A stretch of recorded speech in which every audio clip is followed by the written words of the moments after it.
Hi everyone, how are you all? So, after a long time, I come back with my experience, and today we will talk about the middleman. ये topic मैंने आज क्यों choose करा है क्योंकि मैं काफ़ी टाइम से ऑब्जर्व कर रहा हूँ and I am very shocked and sometimes frustrating and sometimes aggressive क्योंकि आप लोगों ने सुना है ना कि जैसे दो लोगों के बीच में तीसरा और तीसरा हमेशा क्या करता है, काम बिगाड़ता है, बनती बात को बिगाड़ता है। तो आज अभी जैसे कि आप देखो कि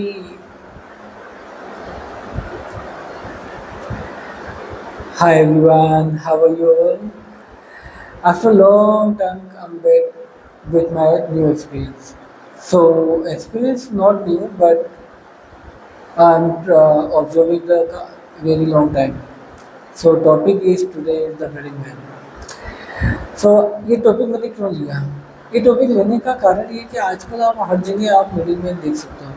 हम जनरली कहते हैं कि दो लोगों के बीच में तीसरा जब आता है तो काम बनते बनते बिगड़ जाता है।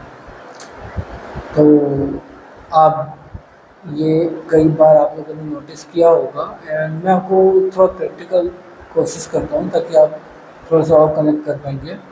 तो जैसे अब आजकल आपने सुना होगा कि आप गवर्नमेंट ऑफिसर का नाम सुनते ही तो आप कहते हो कि ये लोग तो बहुत खाते हैं, ये लोग खाते हैं, जेब गरम करनी पड़ती है, पैसे देने पड़ते हैं, रिश्वत देनी पड़ती है। तो ये इनके पास रिश्वत कैसे जाती है? रिश्वत कैसे जाती है? दलालों के थ्रू, है ना? तो ये दलाल जो होते हैं, सरकार और हमारे बीच में एक दलाल आ जाता है जो अपने कमीशन के लिए ये सारे परेशानी की जड़ बनता है। अब आपका दलाल आप आज अब गवर्नमेंट ऑफिसर्स में घुसा हुआ है। मैंने अभी रिसेंटली यूनाइटेड इंश्योरेंस है या एक दो गवर्नमेंट ऑफिस और आरटीओ हैं, वहाँ पे मैंने विजिट किया तो वहाँ पे दलाल आपके और जो गवर्नमेंट ऑफिसर हैं उनके नियर बाय बैठते हैं, उनके आसपास ऑफिस के आसपास भी इर्द गिर्द घूमते हैं, एजेंट्स घूमते हैं। तो आज की तारीख में गवर्नमेंट ऑफिस हो गया, गवर्नमेंट हॉस्पिटल हो गया, आपके प्राइवेट तो है ही है, फिर आपके स्कूल्स हो गए, है ना, मकान हो गया, आपकी शादी हो गई, है ना। तो मतलब आप जिन चीज़ों से जुड़े हुए हो वो सब जगह वहाँ पे दलाल है। अब आपका अलग अलग नाम देते हो, आप दलाल भी कहते हो, आप ब्रोकर भी कहते हो, उसको एजेंट भी कहते हो, कंसल्टेंट भी कहते हो, है ना। तो इन ये जितने भी लोग हैं ना, ये सिर्फ एक है और इनका सिर्फ एक मोटिव होता है कमीशन लेना, शॉर्टकट से इनकम। सो मैं इनके सख्त खिलाफ क्यों हूँ? इनके सख्त खिलाफ मैं इसलिए हूँ क्योंकि एक तो इनका कोई रजिस्ट्रेशन नहीं है। अगर सपोज कि आजकल अभी जैसे न्यूज़पेपर में आप देखोगे कि ये दलाल पकड़ा गया, वो दलाल पकड़ा गया, तो वो क्या होता है कि वो कई लोगों को चीट करते हैं उसमें। वो चीट करने का उनके छूट इसलिए मिल जाती है क्योंकि उनके कहीं सिग्नेचर नहीं होता है, कहीं से ऑथराइज नहीं होता है और ना ही उनको कोई टैक्स का कुछ होता है, वो कैश पे काम करते हैं, तो इसलिए हमेशा वो बच जाते हैं। बहुत रेयर चांसेस में वो पकड़े जाते हैं, तब पकड़े जाते हैं जब कोई सामने वाला अवेयर होता है। तो ये वीडियो बनाने का सिर्फ मेरा ये मोटिव है, आप लोगों को अवेयर करना है, आप लोगों को सावधान करना है मुझे कि आपका अगर शादी का है, घर का है या किसी सरकारी डॉक्यूमेंट्स का है, आप दलाल को, ब्रोकर को एंटरटेन मत करें। इसके जो लॉस हैं, जो इसका डीमेरिट्स हैं, जो इसके कुप्रभाव है, जो भी मतलब आप बोलो कि माइनस पॉइंट जो कहते हैं, माइनस पॉइंट क्या है? पहली बात तो ये दलाल के सिग्नेचर नहीं होता है, दूसरी बात टैक्स नहीं भरते हैं, ना ही ऑथोराइजेड किसी तरीके हैं, ये सिस्टम को गंदा करते हैं।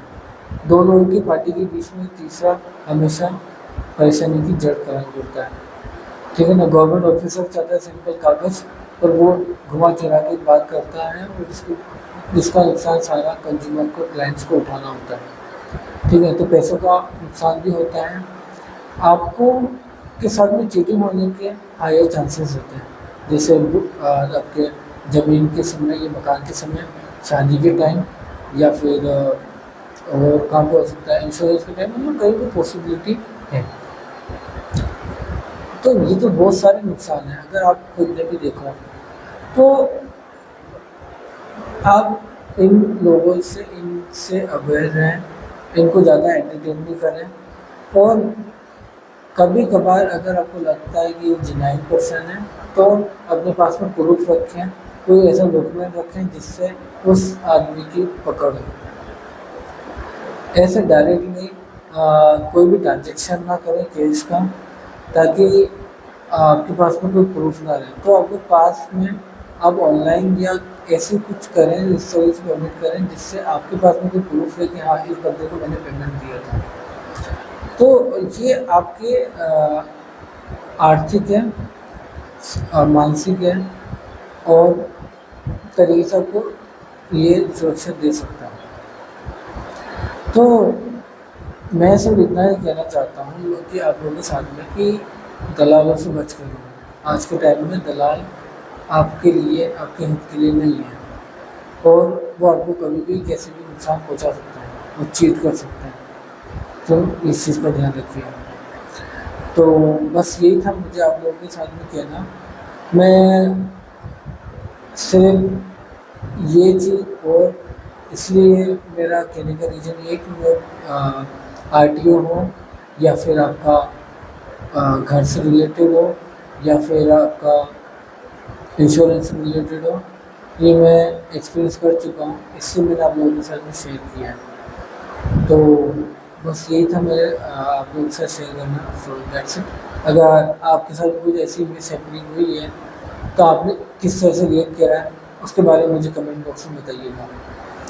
हाँ, एक चीज़ का हमेशा याद रखिएगा कि दलाल जो होते हैं को सारी इन्फॉर्मेशन आप ना बताएं, अपनी पर्सनल इन्फॉर्मेशन जितनी हो सके बताने से बचें, तब जाके आपकी सेफ्टी रहेगी। सो ध्यान रखिएगा।